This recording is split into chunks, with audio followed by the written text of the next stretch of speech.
remember Alan Watts once asked me, Joe, what is your yoga? I said, my yoga is underlining sentences. And everything I know, Will Rogers used to say, all I know is what I read in the newspapers, and all I know is what I read in books. A little more added. The rituals of initiation of young men in some of the very simple societies are extremely interesting. The boys are brought up to be in fear of the masks that the men wear in their rituals. These are the gods. These are the personifications of the powers that structure the society. The boy, when he gets to be more than his mother can handle, the men come in with their masks, or whatever their costume is, and they grab the kid, and he thinks he's been taken by the gods. Taken out into the men's ground, and he's beaten up and everything else.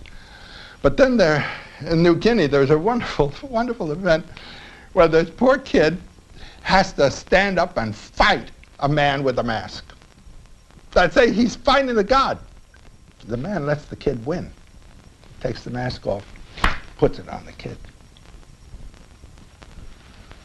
Now the mask is not there defeated and simply said, oh, this is just myth.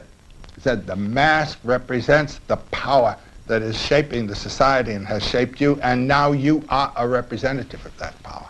That's a big story. And there are quite a number of examples around the world. Down in Tierra del Fuego, the Ona people down there had rituals of this kind where the kid had to get up and fight this god power that he'd always been afraid of. And the man put up a good fight for the kid, you know, but then the boy won. Now you're a man. You've broken past the image as fact and understand the image as metaphor. And you are to represent what the metaphor stands for.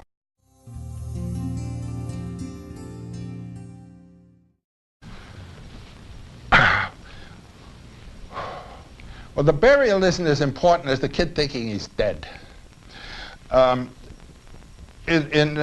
Again, these bull roarers, you know, the whoo, whoo, whoo, this is the voice of the deity. Again, in New Guinea, there's a ritual where the kid is, his eyes are covered by the initiating man, and the bull roarer comes over and he tells him, now the demon, dragon, grandpa is coming to eat you. He thinks he's a goner. That's the Liebestod idea that Wagner handles, you see. You think you're dead, and bing, you've broken past it. You've got a new, expanded life. You're bigger. What has died has been the infantile ego. We, until we're pretty well along, 12, 13, 14, are utterly dependent on our parents and on our society. So a psychology of dependency is developed. A psychology of submission, asking for approval, expecting reproof, and all this sort of thing. But how are we going to break out of that psychological bondage into self-responsible authority, courage for what our thoughts are on our life? This is the problem of killing the infantile ego, which is one of dependency, and coming into the mature ego of authority. I always say that if you're going to go through for your PhD, you're in the dependency position until you're 35 or 40 and may never get out of it. You can judge by the number of footnotes a scholar applies as to whether he's got authority or is always simply hoping that somebody will feel that he has the right authorities.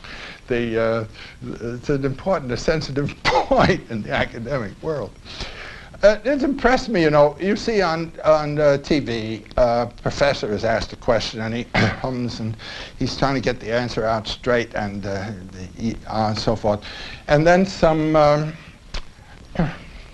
big league baseball player is asked a question. Boy, what authority. He's not humming and hawing. He comes out, he knows. He was an authority from the time he was playing ball on the sandlots. He's not asking anybody for approval. He's telling you. And this is the breakthrough to maturity that is required in the life of the adult.